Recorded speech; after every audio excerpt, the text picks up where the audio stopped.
শুরু করছি সংবাদ সারাদিন আপনাদের সঙ্গে আমি মধুবন্তী। শুরুতে যে খবরে নজর রাখবো, মেডিকেল ভর্তিতে দুর্নীতি মামলা কলকাতা হাইকোর্ট থেকে এই মামলা গেল এবার সুপ্রিম কোর্টে। অর্থাৎ এই মুহূর্তে যে পরিস্থিতি আমরা দেখেছি যে ছুটির দিন শনিবার, সেদিন কিন্তু 5 বিচারপতির যে বেঞ্চ, সেই বেঞ্চের উপস্থিতিতে কিন্তু যে সিদ্ধান্ত হয়, সেখানে যেটা দেখা যায় যে এই যে মামলায় অন্তর্বর্তী স্থগিতাদেশ দেওয়া হয় এবং পরবর্তী সময়ে আজ সোমবার বিশদে এই মামলার শুনানির কথা ছিল এবং শেষ পর্যন্ত যেটা জানা যাচ্ছে যে এই মামলা কিন্তু গেছে সুপ্রিম কোর্টে।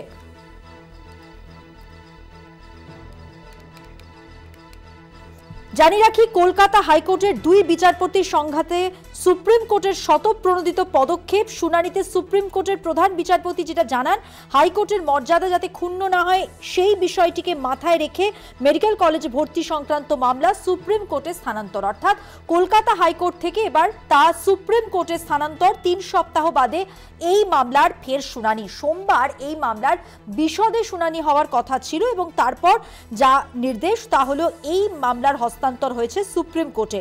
কলকাতা হাইকোর্টের বিচারপতি অভিজিৎ গঙ্গোপাধ্যায় এবং বিচারপতি সৌমেন সেনের মধ্যে বেনজির সংঘাত। কলকাতা হাইকোর্টের মেডিকেল কলেজে সংরক্ষিত আসনে ভর্তি সংক্রান্ত যে দুর্নীতির মামলা তা সরানো হয় সুপ্রিম কোর্টে।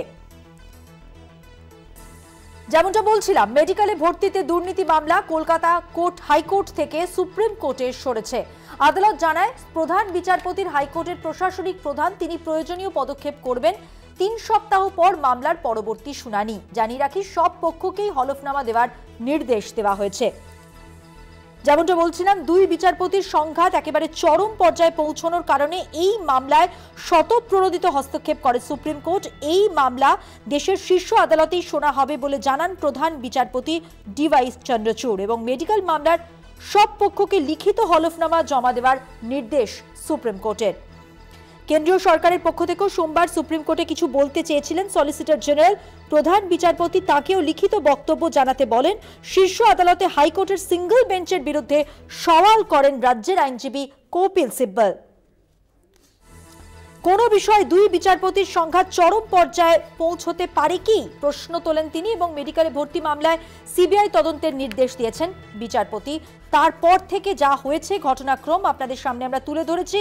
2 বিচারপতির সংঘাত চরম পর্যায়ে পৌঁছানোর কারণে এই মামলায় স্বতঃপ্রণোদিত হস্তক্ষেপ করে সুপ্রিম কোর্ট। আর এই প্রসঙ্গে বিশেষ প্রতিবেদন রয়েছে হাইকোর্ট থেকে। আমাদের প্রতিনিধি পীযূষ কান্তিনা কি বলছেন সবিস্তারে দেখুন।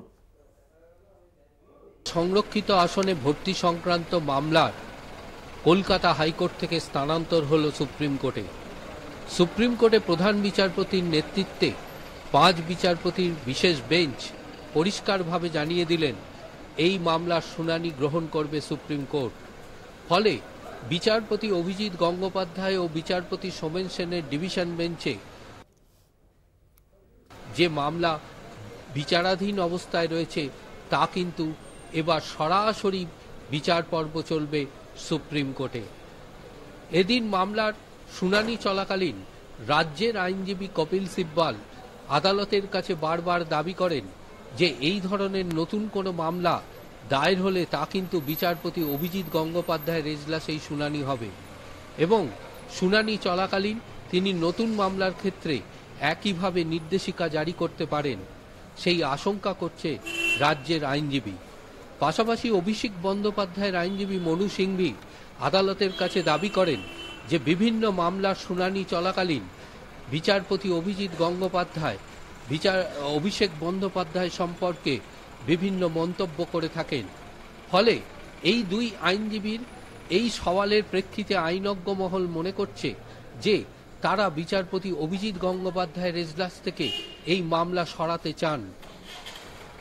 এ প্রেক্ষিতে বিচারপতি চন্দ্রচূড় পরিষ্কার জানিয়ে দেন যে কলকাতা হাইকোর্টের কোন বিষয়ে কোন বিচারপতি মামলা শুনবেন তা নির্ধারণ করেন প্রধান বিচারপতি।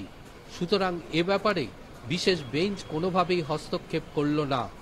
তবে সামগ্রিকভাবে বলা যেতে পারে কলকাতা হাইকোর্ট থেকে সরাসরি বিচার্য বিষয়ের মামলা সুপ্রিম কোর্ট হস্তক্ষেপ করায় এবং সরাসরি সুপ্রিম কোর্টের চলে যাওয়ায় একটা নিদর্শন সৃষ্টি হলো কলকাতা হাইকোর্টের এই বিচার পর্ব নিয়ে। কলকাতা হাইকোর্ট থেকে ক্যামেরায় দিলীপ রায়ের সঙ্গে পীযূষ কান্তি নাগ, কলকাতা টিভি।